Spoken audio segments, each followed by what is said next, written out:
பீகிரோ சொந்தங்களுக்கு வணக்கம். இன்னைக்கு நேர்காணல நம்மளோட இருந்திருப்பவர் அரசியல் விமர்சகர் திரு தேவப்பிரியா அவர்கள். நான் வணக்கம். வணக்கம். அண்மையில நம்ம பார்த்துருப்போம், ஆகஸ்ட்னு சொல்றதா இல்ல அகத்துன்னு சொல்றதா எனக்கு தெரியல. 17ஆம் தேதி சொல்லாதீங்க. ஓகே. அதுல விசிகா தலைவர் திரு திருமாவளவன் பிறந்தநாள் பயங்கரமா கொண்டாடப்பட்டது. உளுந்தூர்பேட்டு கள்ளக்குறிச்சியில அந்த கும்பல், அதுல அவர் கஷ்டப்பட்டது, மூச்சு விடாம ஒண்ணு விட்டுட்டீங்களே. ரேம்ப் வாக்குன்னு ஒண்ணு, கேட் வாக்கு ஒண்ணு வேற டிசைன் நிறைய சம்பவம் நடந்தது. அதுல இவருக்கு கொலை முயற்சி அப்படின்னு இப்ப விசிகா தரப்புல இருந்து போலீஸ்ட கம்ப்ளைண்ட் கொடுத்திருக்காங்க. இவர் மேல என்ன கொலை முயற்சி தாக்குதல், இவங்க கூட்டணியில் இருக்காங்க, அமைச்சரவையில் இருக்காங்க, இதோட பின்னணி என்ன? நேற்றுக்கு தான் சட்டசபைக்குள்ள செங்கோட்டையன் இதையோ ஒன்று சொன்னார். அதிமுக அடுத்த வைகோ மாதிரி ஆகி வருகிறதுன்னு. ஏற்கனவே விசிக 2-3 உடைகிறதான்னு தெரியாது. விசிகாவுடைய வெளிச்சம் டிவியை நடத்தி கொண்டிருந்த எம்எல்ஏ திமுகவில் போய் சேர்ந்தாச்சு. இன்னொருத்தர் இன்னும் ஷானவாஸ் அவர்கள் அவர் விசிகாவில் இருக்கேன்னு சொல்லிக்கிட்டு தன்னுடைய ஐடியிலெல்லாம் எடுத்துகிட்டு, ஆனால் விசிகா பிரமுக தலைவர்னு சொல்லி மீட்டிங்கில் போய் விஜயை திட்டிகிட்டு இருக்கார். ஸோ இந்த நீங்கள் சொல்கிற அந்த உளுந்தூர்பேட்டை மீட்டிங்கில் ஷானவாஸும் வரவில்லை, இன்னொரு எம்பியும் வரவில்லை. மறுமலர்ச்சி விசிகா தயாராக எந்த நேரத்திலும் இருக்கிறது. எப்படி மதிமுகவை வேற உடைச்சு இன்னொரு டிவிகேன்னு வேற ஒன்று உருவாக்குனாங்க. ஸோ திமுக அந்த வேலையை செஞ்சால் இப்போ இருக்கிற விசிகா அமைச்சர் இங்கே வர்றதுக்கு தயார். ஆனால் அவர் 2ல் 1ன்னா கட்சி தாவல் வரும். அவரும் வரேன்றார். அவர் எந்த கட்சியில் இருக்காருன்னு அவருக்கே தெரியாது. விசிகா எம்எல்ஏ அவர் சீட்டு கேட்டது காங்கிரஸில் கொடுக்கப்பட்டது இங்கே. இப்போ அவரு தான் அந்த காரு கேட்டவர். அவருக்கு காட்டியிருக்கிறதே 67 லட்சம் சொத்து. 67 லட்சம் சாதாரண தொகை கிடையாது. இப்போ இன்னும் மற்றவங்க பேரில் இது பண்ணதெல்லாம் பார்க்கணும். ஸோ இப்போ அந்த கார் ஸ்கீமே கேன்சல்டுன்னு சொல்கிறாங்க. அது அந்த பக்கம் வச்சுருவோம். இப்போ அதுக்கு என்ன சார் ரேம்ப் வாக்குன்னா என்ன சார்? ரேம்ப் வாக்குனா என்னங்க, இதில் நடக்கிற மாதிரி இந்த சேனல் ஒன்று வந்ததுக்கு அப்புறம் தான் அந்த அழகி போட்டியிலலாம் நடந்துக்கிட்டு அந்த காலை கீழே காட்டிக்கிட்டு அந்த பர்டிகுலர் பிராண்டு ஃபுட்டு ட்ரெஸ்ஸு கை காலில் இது பண்ணுறதுக்கு காசு கொடுத்து நடத்த வைப்பாங்க இந்த கேட்டு வாக்கு, ரேம்ப் வாக்கு. இதை சரி பல ஆயிரம் ரசிகர்கள்னு சொல்கிறதா பக்தர்களை கொண்ட ஈஷாவில் அவர் அந்த சிவராத்திரியில் ஆரம்பித்தார். அதை பார்த்த உடனே இந்த வியூக வகுப்பாளர்களா துட்டுக்கு எப்படி விற்கிறது, அரசியல்வாதி, நடிகர், பிராண்டு எல்லாத்தையும் அப்படி விற்கிற ஐடியாவில் விஜய்க்கு ரேம்ப் வாக்கு வச்சாங்க. அதை பார்த்துட்டு விஜய் நடிகருங்கிறதுனால தானாக கூட்டம் வந்துச்சு. உடனே திமுக காப்பி அடிக்கிறதுல மன்னர், கட் காப்பி பேசல, அவருக்கும் ஒரு ரேம்ப் வாக்கு வச்சாங்க. யாரும் வரல. கூட்டத்துக்கு நீங்கள் போயிருந்தீங்கன்னா உங்களுக்கு வீரன் உட்பட ஒரு 1500 ரூபாய்க்கு கிஃப்ட் ஆம்பர், அப்படியும் கூட்டம் வரல. இப்போ இவருக்கு கூட்டம் வந்ததுங்கிறாங்க. அது ஒரு சிறிய இடம், ஓரளவுக்கு நல்ல கூட்டம் தெரிஞ்சுது. ஆனால் அந்த இடத்து சைஸை பார்த்தால் விஜய்க்கு போடுற கிரவுண்டு சைஸ் தான் இருந்ததுனால் 5000 பேர் இருக்கிற இடத்துல 20000 பேர் இருந்திருக்கலாம். ஸோ சாதாரண கூட்டம், நல்ல கூட்டம்னே வச்சுப்போம். இன்றைக்கி தேதியில் நீங்கள் ஒரு கூட்டம் கல்யாண மண்டபத்தில் கூட்டினா கூட இன்றைக்கி ஃபில்லை பார்க்க மாட்டேங்கிற நிலைமை. அந்த கூட்டத்தில் மேடையில் 60 பேர், சுற்றி 200 பேர் நிற்கிறான். ஸோ அவருக்கு மூச்சு திணறல் தடுமாறி வந்தால் 2 நிமிஷத்தில் முடிச்சாருன்னு வருது. அவர் கட்சியுடைய கொள்கை என்னங்க? அஃபிஷியல் அடங்கமறு அத்துமீறு. தலைவர் சொன்னால் அடங்காத அத்துமீறுன்னு பண்ணியிருக்காங்க. அடுத்தது இவர் பேசினது அசிங்கம், அருவருப்பின் உச்சகட்டம். என்னது? சரக்கு மிடுக்கு, கவுண்டனை அடி கவுண்டச்சியை கட்டுன்னு பேசினதெல்லாம் பழைய காலம். இன்றைக்கி அவர் கொஞ்சம் மெதுவாயிட்டு வராருங்கிற இந்த நேரத்திலும் அவர் கட்சி தமிழர் விரோத கட்சிங்கிறதுக்கு சனாதன ஒழிப்பு மாநாடுலாம் போட்டு இந்த தடவை தமிழ் தேசிய எழுச்சி மாநாடு, எழுச்சிதோ இல்லையா கீழே விழுந்துட்டு சரி கட்சி உடஞ்சிருமா? அந்த அமைச்சருக்கு இப்போ வைக்கிற போஸ்டர்லாம் பார்த்திங்கன்னா அம்பேத்கர் குட்டியாக போயிட்டார், அமைச்சர் பெருசாகிட்டார், அதோட கொஞ்சம் அதே சைஸ் இல்லை பெருசில் தலைவர் வந்துட்டார். ஸோ கட்சியை எந்த நேரத்துலையும் அவர் உடைச்சிட்டு போயிடுவாரான்னு சொல்லிட்டு அந்த அமைச்சர் பெயரிலோ அல்லது அவர் ஆதரவாளர்களோ இதை பண்ணியிருப்பாருங்கிற மாதிரி ஒரு சந்தேகத்தில் செங்கல்பட்டு விசிகா கொடுத்துருக்கு. ஸோ இது விசிகா கட்சியாக இருக்கிறதுக்கே லாய்க்கில்லை. தலைவர் சொன்னால் கேட்கணும், அதுக்கு தான் தொண்டை. விஜய்க்கு அப்படி நடக்குதுன்னா அதுவும் தப்புன்னா கூட அவர் ஒரு நடிகர். நீங்கள் பட்டியல் ஜாதி மக்களுக்காக கட்சியை வச்சுக்கிட்டு ஆனால் ரிசர்வ் தொகுதியில் எல்லாம் கிறிஸ்தவரை நிறுத்திட்டு இதையெல்லாம் விட உச்சகட்டம் நித்தின 8 வேட்பாளரில் ஒன்று உங்கள் அக்கா மகன். ஸோ இது குடும்ப சொத்து. அப்போ தாவீது பரம்பரை, அப்பாவுக்கு மகன், மகனுக்கு இது. பைபிள் வழியில் கொள்ளையடிக்கிறதுல தாவீது பரம்பரை. அப்படியே திமுக என் சொத்தை பார்த்துக்கிறதுக்கு ஒரு பொண்டாட்டி வேணும்னு 72 வயசில் ஒரு 26 வயசு கட்டின ஈவேரா பரம்பரைன்னா இது கல்யாணம் பண்ணாமல் அக்கா மகள். இது எல்லாம் மக்கள் பார்த்துட்ருக்காங்க. சரி, ஏற்கனவே தாவேக்கால விசிகா இல்லாமையே 8 பட்டியல் ஜாதி அமைச்சர்கள். ஸோ இன்னொரு பக்கம் அன்புமணியோட சேர்றதுக்காக அன்புமணியுடைய மாமனாருக்கு விருது, தகைசால் தமிழர் விருது. தகைசால் தமிழர் விருதுக்கே ஒரு ஸ்பெஷாலிட்டி. 2 கம்யூனிஸ்டுகள், ஒரு முஸ்லீம் லீக், எல்லாம் ஸ்டாலின் கொடுத்தாரு. இப்போ எல்லாரும் அந்த பக்கம் போயிட்டாங்க. ஸோ அன்புமணி இங்கே இழுக்கிறதுக்கு வாய்ப்பு இருக்கிறது. ஸோ அன்புமணி இழுத்தா இவர் இருக்க முடியாது. இவர் இல்லைன்னா அந்த 2 எம்எல்ஏவும் இங்கே வரத்துக்கு தயாராக இருக்காங்க. அதுக்கு தான் அந்த மீட்டிங்கை முடிச்சுட்டு அடுத்த நாள் இவரை பார்த்து, ஐயோ என்னை விட்டுறாதீங்க, நீங்கள் அன்புமணி இழுத்தாலும் நான் இருக்கேன்னு ஒரு காலில் விழுந்தார். சொல்லப்போனால் ஈவேரா சொன்னது, வெள்ளைக்காரன் காலை நக்கினால் காலில் விழுந்து நக்கினால் தவறு இல்லை, வெள்ளைக்காரன் கால்கள், கிறிஸ்தவ வெள்ளைக்காரன் ஷூ போட்ட கால்கள் அழகாக இருக்கும். ஸோ நமஸ்காவின் மன்னிப்பு கேட்டு காலில் விழுந்து நக்கிறது ஈவேரா வழக்கம். இவங்க ஈவேரான்னு சொல்லாமல் அந்த கிழவரை பெரியாருமாங்க. வயசானவர் பெரியவர் கிழடுங்கிற வார்த்தைக்கு தான் பெரியாருங்கிற வார்த்தை. ஸோ விசிகா தன்னுடைய எக்ஸிஸ்டென்ஷியல் கிரைசிஸில் மாட்டிக்கிச்சு. இல்லை, அதே மாதிரி இன்னொரு கூட்டணி கட்சி தாவேக்கா கூட இருக்கிற இன்னொரு கூட்டணி கட்சிக்குள்ள ஒரு சின்ன சலசலப்பு வர மாதிரி பார்த்தோம். கம்யூனிஸ்ட் ஒரு சுற்றறிக்கை இப்போ இருக்குது. என்னன்னா, ஏரியாவில் இருக்கிற இடதுசாரிகள்லாம் யார் யார் என்ன ஏது சொல்லிட்டு ஒரு அட்டாட்சியை கேட்குற உடனே அது இப்போ பெருசாக வெடிச்சு போய் அவரை இடம் மாற்றிட்டம்லாம் பண்ணிட்டாங்க. அந்த விஷயம் இப்போ முதல்வர்களுக்கு திரு சண்முகம் அவர்கள் கடிதம் எழுதியிருக்காரு. இந்த மாதிரிலாம் உங்கள் ஆட்சியில் நடக்குதே அப்படின்னு சொல்லிட்டு. உண்மையாலுமே ஏன்னா இன்னொரு சுற்றறிக்கை கல்லூரியில் ஸ்கூலில் போனதை நம்ம பார்த்துப்போம். அது அமைச்சரை ஏஞ்சி அப்பாலஜிஸ்லாம் பண்ணார் சட்டமன்றத்தில். அப்படி இருக்கிறப்ப இடதுசாரிகள் ரொம்ப தர்ம சங்கடத்தில் இருக்காங்களோ டிவிக்கே கூட. சார், இங்கே கொஞ்சமாவது தனி கட்சின்னு ஒரு தைரியத்தை காட்டுறாங்க. அங்கே ஆண்ட 25 கோடி வாங்கிக்கிட்டு வாயை பொத்திக்கிட்டு அமைதியாக இருந்தாங்க. சொன்ன எந்த வாக்குறுதியும் திமுக நிறைவேற்றலை. அரசு ஊழியர்களுக்கு பழைய பென்ஷனாக இருக்கட்டும், டிரான்ஸ்போர்ட் தொழிலாளர்களை பர்மனன்ட் பண்ணுறதா இருக்கட்டும், எதையுமே பண்ணல. ஆனால் அங்கே கை கட்டி வாய் பொத்தி நாங்கள் இருக்கிறோன்னு இருந்தாங்க. இப்பையும் இப்படித்தான் இருக்காங்க. ஆனால் தன்னுடைய யூனியன் மக்களுக்கு ஒரு ஷோ பண்ணுறார். ஏன்னா இவங்க இங்கே அந்த அளவுக்கு நேரடியாக காசு வாங்கினதுக்கு ப்ரூஃப் இல்லை. அங்கே அது ரெக்கார்டில் ஐடியில் காட்டினப்புறம் தான் சொன்னாங்க. அது வரைக்கும் வெளியில் அவங்க சொல்லலை. இப்போ 2 நாள் முன்னாடி அது கூட சிபிஐ இதில் சேரல. சிபிஎம் யார் யாருக்கு டொனேஷன் வாங்கினாங்கன்னு ஒரு லிஸ்ட்டு வந்திருக்கு. எல்லாமே கார்பரேட் கம்பெனி. வாங்கினா என்ன தப்பு? அவங்க வெள்ளையில் சொல்லிட்டாங்க, ஐயோ நாங்கள் அவங்ககிட்ட டொனேஷன் வாங்கினா அவனுக்கு நீ என்ன பண்ணுற, எதுக்காக கம்யூனிஸ்டுக்கா அதானியில். அதுக்கப்புறம் இப்போ இன்னொரு அது மாட்டிக்கிட்டாங்க. கோயில் காசை திருடுறாங்கன்னு நம்ம சொல்லி வழக்கில் ஹைகோர்ட் தண்டனை கொடுக்குன்னு அப்புறம் 3 கம்பெனி அதானி போட்டு வர வைக்கிறாங்களா. அப்புறம்னா இது கட்சி டொனேஷன் வாங்கின விஷயம் வந்திருக்குன்னா உங்களுக்கு அனுப்புகிறேன். எந்தெந்த கம்பெனின்னு லிஸ்ட்டு பார்த்துங்க சார். கம்யூனிஸ்டுகள் காசு கொடுத்தா என்ன வேணால் செய்வாங்கன்னு சொன்னவர் ஈவேரா. அவங்களுக்கு தானே கொள்கை இருக்கும்பாங்க, நேர்மையாக இருப்பாங்க, எந்த ஒரு லஞ்ச லாவணியத்துக்கெல்லாம் போக மாட்டாங்க. அப்படிங்களா? நம்ம சு வெங்கடேசன் ஒருத்தர் இருக்கார். அவர் ஒரு ஃபோட்டோ போட்டார். என்னுடைய தொகுதி நிதியில் செய்யப்பட்ட பஸ் ஸ்டாப் 5 லட்ச ரூபான்னு. அந்த பஸ் ஸ்டாப்பை அளந்து பார்த்தா 40,000 ரூபா கூட வராது. உடனே எல்லாரும் கமெண்ட் பண்ணோன்னா நான் கார்பரேஷனை கேட்டிருக்கிறேன், அது கணக்கு கேட்டிருக்கேன்னாரு. அதுக்கப்புறம் 1.5 மாதம் கழித்து அதை திருப்பி போட்டுட்டு அந்த 5 லட்ச ரூபா செலவுங்கிறத மாத்திரம் எடுத்துட்டார். மிச்ச பணம் எங்கே போச்சு? கார்பரேஷன் அடிச்சுதா, கம்யூனிஸ்ட் கட்சிக்கு போச்சா? இவர் ராயல்ட்டி வாங்குறாரு இவருடைய புத்தகத்துக்கு. அதெல்லாம் இந்த கணக்கு இது கம்யூனிஸ்டில் வருமா? கம்யூனிஸ்டுகள் என்பது இன்னொரு காங்கிரஸ் கட்சிக்காரர்களாக சர்ச்சு கொத்தடிமைகளாக மாறிட்டாங்க. இன்னொன்று சொல்ல போனால், இது பேசுகிறப்பவே முந்தா நேற்றுக்கு இப்போ உத்தரப்பிரதேசத்தில் ஹிஜாப் என்பது முஸ்லீம் மத அடிப்படை குர்ஆன் ஹதீஸில் இல்லைன்னு வந்திருக்கு. ஆனால் 2018 கேரளாவில் கிறிஸ்து ராஜா ஸ்கூலுங்கிற இடத்துல முதலில் அந்த சிபிஎஸ்இ கிறிஸ்டின் சர்ச்சு பள்ளியில் வந்த பொழுது வழக்கு போக கேரளா ஹைகோர்ட்டை சேர்ந்த முஷ்டாக் முகமது என்ற நீதிபதி இல்லை.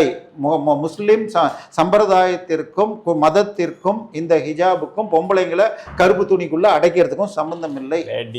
இதுல பிஜேபியே இப்ப டபுள் ஸ்டாண்ட் எடுத்திருக்காங்க. கோர்ட்டு தான் வந்து இதுல தலையிடாது. அதுதான் பிரச்சனை. இங்க பிரச்சனை என்னன்னா, ஓட்டுக்காக எல்லாரும் பண்றது. முந்தானி பாராளுமன்ற சட்டமன்றத்துல உட்காந்து என்னது, உச்ச நீதிமன்றத்தில் இன்னும் கோவையில் 58 தமிழர்களை கொன்றவர்கள் அதே மனநிலையில் இருக்காங்கன்னு தமிழக அரசு சார்பா திமுக அரசு சொல்லியிருக்கு. ஆனா அதை எதிர்த்து நேற்றுக்கு ஒரு டிராமா, அவர் ஆதாரம் கொடுத்ததையும் பேச உள்ள. மொத்தமா அவங்க 15% ஓட்டு போட்டுருவாங்கன்னு சொன்னால் மற்ற கட்சிகள் பண்ற மாதிரி பிஜேபியும் போகுதுன்னா இது மிகவும் தவறான விஷயம். இன்னொரு பாப்போம், ஒரு வழக்கு ஆல்ரெடி இந்த தேர்தலில் தாவேகா வெற்றி பெற்றதுலேருந்து ஏகப்பட்ட வழக்கு. சிஎம் விஜய் அவர்கள் வந்து ஜெயிச்சது செல்லாது, இங்கே செல்லாது, அங்கே செல்லாது, ஆதரவுலாம் சொல்லிட்டு நிறைய வழக்குகள், தேர்தல் வழக்குகள் ஒரு பக்கம் நிறைய வந்துட்டு இருக்கப்ப இப்போ விஜய் முதல்வர் திரு ஜோசப் விஜய் அவர்களுக்கும் ஆதவ் அர்ஜுனா அவர்களுக்கும் ஃபைன் போட்டிருக்கதா இப்போ நம்ம செய்திகள் பார்க்குறோம். அது எந்த வழக்கில்? இல்லை, அதாவது 2 பேருடைய தேர்தல் பிரமாண பத்திரத்தில் பல தவறுகள் இருப்பதால் அவர்கள் வெற்றி செல்லாது அப்படின்னு வழக்கிற்கு நம்மளே பேசியிருப்போம். திரு விஜய் அவர்கள் ஒரு 3 சொத்துல தவறாக காட்டியிருக்கார். அதில் ஒரு சொத்து பிப்ரவரி மாதம் வித்த சொத்தை மார்ச்சில் எங்கிட்ட இருக்குன்னு காட்டியிருக்கார். தேர்தல் பிரமாண பத்திரத்தில் உங்கள் பேரில் இருக்கிற வழக்குகள், சொத்துக்களை கடந்த 5 வருஷம் நீங்கள் என்ன சம்பாதிச்சிங்க, நீங்கள் உங்கள் ஒய்ஃபு டிபெண்ட் சன்ஸ் இருந்தாலும் காட்டணும்னு இருக்குது. இப்போ சொத்துல தப்பாக காட்டியிருக்கு. இந்த மாதிரி தப்பு இருந்தால் சமீபத்தில் மத்திய பிரதேச ராஜ்யசபா தேர்தலில் மீனாட்சி நடராஜன் என்ற காங்கிரஸ் வேட்பாளர் வேட்புமனு நிராகரிக்கப்பட்டு அவங்ககிட்ட ஃபுல் நம்பர்ஸ் இருந்தும் பிஜேபி ஜெயிச்சிச்சு.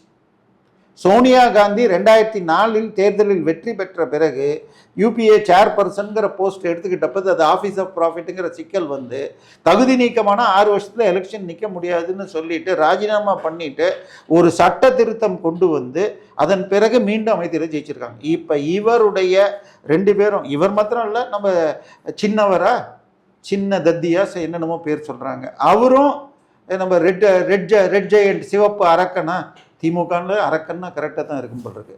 அந்த சிவப்பு அரக்கன் கம்பெனியில் 7.5 கோடி ரூபாய் இன்வெஸ்ட்மெண்ட்டுன்னு 2021 காட்டியிருக்காரு. வீடு தனி, அந்த வீட்டுக்கு அவர் கொடுத்த கடன் துர்கா ஸ்டாலின் பேரில் இருக்கிற ஸ்னோ ஹவுசிங் பிரைவேட் லிமிடெட் கம்பெனிக்கு இவர் கொடுத்த 10.5 கோடி தனியாக இருக்குது. இந்த ரெட் ஜெயண்ட் அது போன தடவையும் காட்டியிருக்கார், இந்த தடவையும் காட்டியிருக்கார்.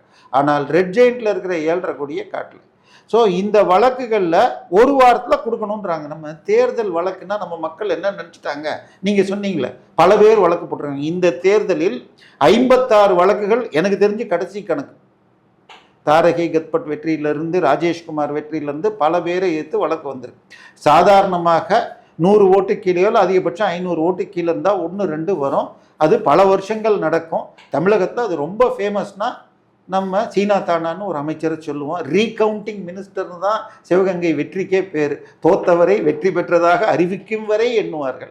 கருணாநிதி அதே மாதிரி அண்ணா நகரில் தோத்துட்டு அண்டையிடம் தோற்ற பிறகு வெற்றி பெற்றதாக அறிவிக்கப்பட்டார் அப்படிம்பாங்க. ஸோ அந்த மாதிரி தள்ளி போயிடுன்னு பார்த்தா இது வந்து அஃபிடவிட்டில் இருக்கிற தப்பு 6 வாரத்தில் முடிச்சாகணும். இப்போ விஜயுடைய அஃபிடவிட் டெக்னிக்கல் எரர் கரெக்டுன்னு சொன்னால் அவர் தகுதி நீக்கமானால் 6 வருஷத்துக்கு எலெக்ஷனில் நிற்க முடியாது. எனவே அவர் ராஜினாமா கூட செய்யும் யோசனை இருப்பதாக நமக்கு தகவல் வருகிறது. அதனால தான் இப்போ பிஎம் மெட்டீரியல் எங்கள் திரு ஜோசப் விஜய் அவர்கள் இது காங்கிரஸோட ஒரு மனக்கசப்பை கொண்டு வருது. இன்னும் அவங்க ரசிகர் மன்ற மனநிலையில் இருக்காருன்னு சொல்லிட்டு தமிழக காங்கிரஸ் சார், காங்கிரஸே ரசிகர் மன்றம் தானே சார். உலகின் மிகப்பெரிய தத்தி ராகுல் காந்தி ரசிகர் மன்றம் தானே காங்கிரஸ் சார். ஒரு ஆள் ஒரு தேர்தலில் ஜெயிக்கலாம், தோக்கலாம். 2 தேர்தலில் ஜெயிக்கலாம். அவர் வந்து ரொம்ப வருடம் போராட்டம் பண்ணனால தான் மத்திய கல்வித்துறை அமைச்சராக இருந்தார்ல திரு தர்மேந்திர பிரதான் அவர்கள் ரிசைன் பண்ணாராம். ஓஹோ ஐயா, அவர் முதல்ல அரசியலில் வந்த பிறகு 2009 25 தொகுதி யூபியில் ஜெயிச்சாங்க. அவர் பெரிய பிஎம் மெட்டீரியல்னு கொண்டு வந்தாங்க. 2014 இது வரைக்கும் 106 தேர்தலில் தான் தோத்துருக்காரு. காங்கிரஸ்காரன் என்ன சொல்கிறான், ஐயா எங்களுக்கு நீங்கள் வராமல் இருந்தால் நாங்கள் ஜெயிப்போம், நீங்கள் வந்தால் அந்த தொகுதியில் பிஜேபி ஜெயிக்குங்கிறாங்க. மோடி போனால் 75 சீட்டில் பிஜேபி ஜெயிக்குது. ராகுல் காந்தி போனால் போகிற தொகுதியில் 85 தொகுதியில் பிஜேபி ஜெயிக்குது. கர்நாடகா, கேரளா, ஆந்திரா, பஞ்சாப் கொஞ்சம், இதை தவிர மீதி எந்த ஸ்டேட்லேயும் அவருக்கு எந்த மரியாதையும் கிடையாது. சரியா? ஸோ இப்போ ராகுல் காந்தியை முதல்ல பிஎம் மெட்டீரியல்னு இண்டி கூட்டணி ஏற்றுக்குமா? இண்டி கூட்டணி இருக்கா? இதெல்லாம் கேள்வி. விஜய் பிஎம் மெட்டீரியல்னால் தமிழ்நாட்டில் 234 தொகுதியில் 108 தொகுதியில் தாவேகா வெற்றி பெற்றது. 234 108 போச்சுன்னா 226 தொகுதிகளில் கொத்து பரோட்டா ஆச்சு. விஜய் சொன்ன பாஷையில் தோல்வினா கொத்து பரோட்டான்னா 226 தொகுதியில் தாவேகா கொத்து பரோட்டா ஆயிருக்காங்க. ஜெயலலிதா 91 ஜெயிச்சவங்க 96 கொத்து பரோட்டா ஆயிருக்காங்க. ஸோ விஜய்க்கும் அது வாய்ப்பு இருக்குது. அப்படி இருக்கிறப்ப முதல்ல இங்கே ஸ்டெபிலைஸ் பண்ணுங்க. இங்கேயே போன வாரம் என்ன பண்ணீங்க? மக்கள் வரி பணத்தை எடுத்து காரு, அடுத்த நாள் 25 லட்ச ரூபா 30 லட்ச ரூபா காரா அப்படி கோட்டையில் அணிவகுப்பு. என்ன சார் நடக்குது? மக்களுக்கு சொன்னதை எதையும் நிறைவேற்ற மாட்டீங்க. இப்போ வாக்குறுதி அன்னபொன்னி திட்டம் 6 சிலிண்டர் ஃபார் அனைத்து மகளிருக்கும் 6 சிலிண்டர். இப்போ 2.5 லட்சம் சம்பளம் 3 சிலிண்டர். அதுக்கு என்ன காரணம்? ஈரானில் போர். உனக்கு ஈரானுக்கு என்ன சம்பந்தம்? போன ஆட்சியில் நாங்களே இந்த மருந்து தடுப்பூசியை கொண்டு வரோம்னு சொல்லி டெண்டர் போய் ஒரு கம்பெனி போடல. நீ அது போன ஆட்சிங்க. இவங்க அதான் இப்ப மத்திய கிழக்குல உனக்கு என்ன சம்பந்தம்? அங்கே தாங்க கேஸ் வருது. கேஸ் ஐயா உனக்கு மத்திய அரசு கொடுக்குது. நீ பில்லுல நீ கட்டிட்டு பில்லு உனக்கு ரீஎம்பர்ஸ்மெண்ட் தராங்க. அதுக்கும் உனக்கும் சம்பந்தம் இல்லை. ஒரு சிலிண்டர் உனக்கு லேட் ஆச்சா? இப்ப தட்டுப்பாடு ஆகுதுல கேஸ். ஒரு சிலிண்டர் நான் இந்த மார்ச் 28 இருந்து தேர்தல் இது நடந்துட்டு இருக்கு. இப்ப நம்ம ஆகஸ்ட்ல இருக்கிறோம். ஒரு சிலிண்டர் உனக்கு பிரச்சனை வந்ததா? ஒரு நாளைக்கு காங்கிரஸ் கைக்கூலிகளும் திமுக கைக்கூலிகளும் சேர்ந்துட்டு பெட்ரோல் பங்க்ல எல்லாம் அவன் மூடியிலையும் சொம்புலையும் வாங்கிட்டு போனாங்க. அதுக்கப்புறம் தட்டுப்பாடு வந்துச்சா? சொல்லுங்க. இந்த பொய் பிரச்சாரத்தால ஒன்றும் கிழிக்க முடியாது. இப்ப நேத்து கூட ஒருத்தன் வந்திருக்கானே, அவன் பேர் என்ன? கரப்பாம்பூச்சியா பள்ளியா? கரப்பாம்பூச்சி கட்சி. அவன் பேசியிருக்கான். இந்தியாவில் சிறந்த முதல்வர்கள் ஸ்டாலின், அப்புறம் இவரு பினராயி விஜயன், 3 பேரும் மக்கள் தூக்கி அடிச்சு உதச்சி எறிஞ்சவங்க எல்லாம். அப்ப நீ மக்கள் மூடு உனக்கு தெரியல. 3 மாநிலங்களும் கடனில் உச்சத்தை தொட்டு கொண்டிருக்கிறது. அப்ப நிதியை மோசமாக நிர்வகிச்சு அட்வர்டைஸ்மெண்ட் கொடுத்தா அவருக்கு பிடிச்சிடும். இப்போ நாளானிக்கு அடுத்த இன்னும் ஒரு வாரத்தில் திருப்பி மந்திரி சபை வருகிறது. அதில் ரயில்வே துறை அமைச்சராக திரு பிரதான் பதவி ஏற்பார். அப்போ ராகுல் காந்தி எங்கே மூஞ்சி வச்சுக்கிறாருன்னு நீங்கள் கேட்டுக்கங்க. அவர் அதில் என்ன கிழிச்சார்? ஏன்னா அதுக்காகத்தான் இந்த இதில் ஜல்லிக்கட்டுலலாம் நீங்கள் யாரும் வரக்கூடாத எந்த கட்சியினும் துரத்துனானுங்க. அதனால இந்த கட்சிக்காரங்க அந்த கரப்பாம்பூச்சி போராட்டம் 19ஆம் தேதி வரைக்கும் 500 பேர் இருந்தாங்க. ரவுடிங்கள்லாம் 20ஆம் தேதி வந்ததுக்கப்புறம் பெருசாச்சு. அதனால அந்த ரவுடித்தனத்துக்கு அடிபணிந்து இந்த ஆளும் இப்போ அபிஷேக் தேகேவும் நல்ல காரணத்துக்கு ஆரம்பிச்சுட்டு இன்னைக்கு ரவுடித்தனம் பண்ணிட்டு இருக்காங்க. ஃபேஸ் ரெகக்னிஷன் ஐடியை நல்ல முறையில் பயன்படுத்தி வந்த கிரிமினலை ஐடென்டிஃபை பண்ணணும். நேற்றுக்கு பார்த்தீங்கன்னா 1 வருஷத்துக்கு முன்னால் தொலைந்து போன மனநிலை பாதித்த ஒருவரை ஃபேஸ் ரெகக்னிஷன் ஆப்லாம் கண்டுபிடிச்சிருக்காங்க. ஸோ இப்போ நல்லதுக்கும் யூஸ் பண்ணலாம், கிரிமினலையும் ஐடென்டிஃபை பண்ணலாம். அதனால இன்றைய நிலையில் இவரை விஜய தமிழ்நாட்டில் முதல்ல மெஜாரிட்டி வாங்கட்டும். காங்கிரஸ் கட்சி ஏதாவது பிளே பண்ணால் அந்த 5 எம்எல்ஏவும் இந்த பக்கம் வர்றதுக்கு தயாராக இருக்காங்க. இன்னும் சொல்ல போனால் இந்த மந்திரி சபையில் ஒரு 5-6 அமைச்சர்கள் ஏடிஎம் போட்டியில் முன்னிலையில் இருப்பது மதுரையைச் சேர்ந்த ஒரு காங்கிரஸ் எம்எல்ஏங்கிறாங்க. ஸோ லஞ்சம் வாங்கிறது ஊழல் செய்யறதுன்னா திமுகவுக்கு நாங்கள் சலச்சவன் இல்லடா அப்படின்னு தாவேகா மட்டுமல்லாமல் திமுகவும் போட்டி பிடிக்கிறது. ஆனால் மக்கள் போகும் இடங்களில் குறைஞ்சிருக்கு. அதையும் நம்ம பதிவு பண்ணிக்கலாம். ஸோ நடக்கிறத பார்த்தால் காலையில் இறுதியான கேள்வியா, சேகர் பாபு அவர்கள் முன்னாள் அமைச்சராக இருந்தவர் சட்டமன்றத்தில் அமைச்சருக்கு தெரியறதுக்கு முன்னாடியே என்னென்ன அறிவிப்புன்னு சொல்லி சபாநாயகரே அப்படியே ஷாக்காக வச்ச திரு சேகர் பாபு அவர்கள் ஒரு விசாரணைக்கு உட்படுத்தப்பட்டார்னு. அது என்னன்னா, அந்த எம்எல்ஏ இது பண்ணுறப்ப அஃபிடவிட் தாக்கல் பண்ணுறப்ப அங்கே நடந்த ஒரு பிரச்சனை, ஒரு தாவேகா நிர்வாகிக்கும் இவருக்கும் நடந்த அந்த பிரச்சனையில் விசாரணைக்கு உட்படுத்தப்பட்டார்னு நம்ம ஆல்ரெடி நிறையா பேசியிருக்கோம். சேகர் பாபு அவர்களும் தாவேகாவோட கூறியில் இருக்கா கைது செய்யும் நடவடிக்கையில் அப்படின்னு சொல்லிட்டு, என்ன இது சிக்கலா இல்லை சாதாரண விசாரணையா இல்லை சொல்லி போட்டிருக்காங்க? அண்ணாதுரை வழியில் லட்சியம் 3 நிச்சயம் 2ன்னு சொன்ன லிஸ்ட்டில் செந்தில் பாலாஜிக்கு அடுத்த லிஸ்ட்டில் இருக்கிறது சேகர் பாபு. ஏன்னா ஸ்ட்ராங் மேன் அப்படிங்கிறது ஒரு பக்கம் பணத்தால், இன்னொரு பக்கம் செல்வாக்கால்னா சென்னையை பொறுத்தவரை, அதுவும் வட சென்னையெலாம் நீங்கள் போனீங்கன்னா புரசவாக்கத்தை தாண்டிட்டு நான் அம்பத்தூர் எஸ்டேட் வரைக்கும் கிட்டத்தட்ட எலெக்ஷனுக்கு முன்னாடி போனால் 3 செவரில் 2 செவரு சேகர் பாபு படம் இல்லாமல் இல்லை. அந்த அளவுக்கு ஒரு கண்ட்ரோலில் வச்சுருந்தார். அது எஃபெக்டில் இல்லைனாலும் விஜயுடைய இம்பேக்ட்டுங்கிறது இந்த எலெக்ஷனில் இருந்தது திருப்பி இருக்காது. ஸோ இவரை வீழ்த்தணும். இதை தாண்டி இவர் துறைமுகத்தில் வெற்றி பெற்றதுக்கே காரணம் என்று துறைமுக தாவேகா வேட்பாளர் படியாக எஸ்ஐஆரை மீறி 10,000 போலி வாக்காளர்களை சேர்த்துள்ளார் அப்படின்னு அந்த சினோரா அசோக் ஒரு பேட்டியில் சொல்லியிருக்கார். ஸோ சினோரா அசோக்கை தாக்கிய வழக்கில் நேற்றுக்கு 4 மணி நேரம் விசாரிச்சிருக்காங்க, அந்த வழக்கில் தான். ஆனால் இவர் நீங்கள் சொன்ன மாதிரி சட்டமன்றத்தில் நீங்கள் 7 கோயிலில் விசாரணை பண்ணீங்க, அதில் ஒன்றுலேயும் என்ன மாட்ட வைக்க முடியலன்னார். பிரச்சனை எந்த கோயிலில் பண்ணால் மாட்ட முடியாதுன்னு அதிகாரிகள் சொன்ன கோயிலில் பண்ணாங்களான்னு எனக்கு தெரியல. உப்பிலியப்பன் கோயிலில் பண்ணுங்க ஐயா. நம்ம நண்பர் திருசக்தி சுந்தரராமன் நம்ம சேனலில் வாரம் அவருடைய சொந்த காசில் 4.25 கிலோ கொடுத்த தங்கத்தை காணும். பூந்தமல்லி சிவன் கோயிலுக்கு நண்பர் பத்திரிகையாளர் கொடுத்த 1 கிலோ வெள்ளி கவசம் கணக்கில் ஏற்றப்படல. உப்பிலியப்பன் கோயிலில் இது தவிர போன ஆட்சியில் இதில் திருப்பரங்குன்றத்துக்கு 2006-11 கொடுக்கப்பட்ட தங்கத்தேர் வித்தின் 3 வருஷம் கருத்து போய் அடுத்த தேர் வேலை இப்போ நடந்துட்டு இருக்கு. இதையெல்லாம் இந்து சமய அறநிலைத்துறையில் நடக்கிற தவறுகளுக்கு 90% காரணம் துறையை சேர்ந்தவர்கள், அமைச்சர்கள். அந்தந்த காலத்தில் யார் இருந்தாலும் அவங்களுக்கு போகிற வழியில் போகிறாங்க. அதை சரி பண்ணி இவரே என்ன சொன்னார், அந்த தங்கம் உருக்கிற வழக்கில் நீங்கள் அந்த தங்கம் உருக்குன்னு இருக்கட்டுங்க, அந்த கோயில் ரிஜிஸ்டர் மெயின்டைன் பண்ணி, அந்த ரிஜிஸ்டர் அவர் மெயின்டைன் பண்ண மாட்டார், துறை தான் பண்ணும், அதிகாரி தான் பண்ணுவாங்க. அந்த அதிகாரியை கேட்காம இங்கே சட்டமன்றத்தில் சவடால் விட்டுக்கிட்டு திரியறதுல எந்த பிரயோஜனம் இல்லை. அது எதிர்கட்சி தலைவராக இருக்கிற திரு உதயநிதி அவர்கள் கூட சட்டமன்றத்தில் கேட்டிருக்காரு, எப்பவுமே அந்த துறை அதிகாரிகள் சட்டமன்றத்தில் இருக்கணும், அவங்க கேட்டுட்டு தான் சார். இது எல்லாம் இவங்க சொல்லுவாங்க சார். எங்க அப்பா ஜாயின்ட் செக்ரட்டரியா இருந்தவர், அவர் சொல்லுவார் எந்த கேள்வி வந்தாலும் உடனடியாக செக்ரட்டரியேட்ல இருந்து ஊருக்கு அனுப்பிச்சு திருப்பி பதில் வரும். ஆட்சியில அப்படி எந்த ஒரு இல்ல முதல்ல நேத்துல இருந்து தான் கேள்வி பதில் நேரம்னே வைக்க போறேன்னு நாங்கள் கடந்த 10 நாளா இல்லை, இன்னும் 1 வாரம் தான் இருக்கு. ஒரு சட்டமன்றத்தில் மிக அதிகமாக வருஷத்துக்கு 10 நாள் கூடுதுன்னா அது இதுதான் பட்ஜெட் கூட்டத்தொடர். அதுலேயும் பாதி நாள் முடிஞ்சாச்சு, இத்தனை நாள் கேள்வி நேரம் இல்லை, நேற்றுல இருந்து தான் ஆரம்பிச்சு. பிரச்சனை சட்டமன்றம் நடக்குதா இல்லை கருணாநிதி சேனல்ல மாநாட மயிலாட நடக்குதான்னு தெரியல. இவங்க கருணாநிதியை புகழ்ந்து எங்க ஆட்சின்னு அவங்க பேசுறாங்க. இவங்க விஜய் நடிப்புல இருந்து எங்க விஜய் சிரிப்பை பார்க்கறதுக்கு ஒரு LED டிவி தனி கேமரா வைங்கன்னு ஒரு எம்எல்ஏ பேசுறாங்க. ஸோ அங்க நடக்கிறது மாநாட மயிலாட, ஆனாலும் இன்ட்ரெஸ்டா இருக்கு. ஆனால் அதிலும் திட்டமிட்டு தாவேகா உறுப்பினர்கள் அசிங்கமாக ஆபாசமாக சைகை செய்ய அதை பார்த்து திமுகவினர் தாவி இருக்காங்க. ஆனால் அதை காட்டாமல் இருக்காங்க. அந்த இவங்களே வெளியில் வந்து பேட்டி கொடுத்துருக்காங்க. அதுக்கு அடுத்தது மரிய வில்சன் நானே லஞ்சம் கொடுத்தேன்னு இருக்காரு. எல்லாருக்கும் தெரிஞ்சது தான். நீங்களோ நானோ ஒரு 10 சிக்கல் வராதா? லஞ்சம் கொடுப்பது தப்பு, வாங்குவது தப்புங்கிறப்ப சட்டமன்றத்தில் சொன்னதை வழக்கு போட முடியாது. பட் எல்லாரும் வெளியில் அறிக்கை கொடுப்பாங்க. பட் நீ பதவியில் இருக்க உங்ககிட்ட போலீஸ் இருக்கு, கோர்ட் இருக்கு, தண்டனை வாங்கி கொடுங்க.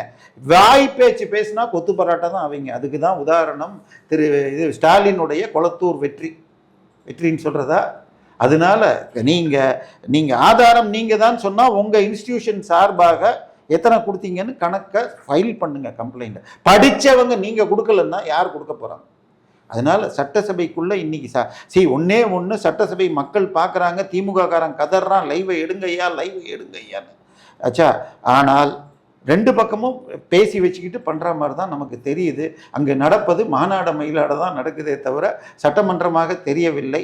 பட் அட்லீஸ்ட் இந்த தைரியம் வந்து பண்றாங்களேன்னு வரவேற்கத்தான் செய்யணும். நேரத்தை நம்ம தளத்தை வந்து பயந்தமைக்க நன்றி. நல்லதே நடக்கும். வாழ்க வளமுடன்.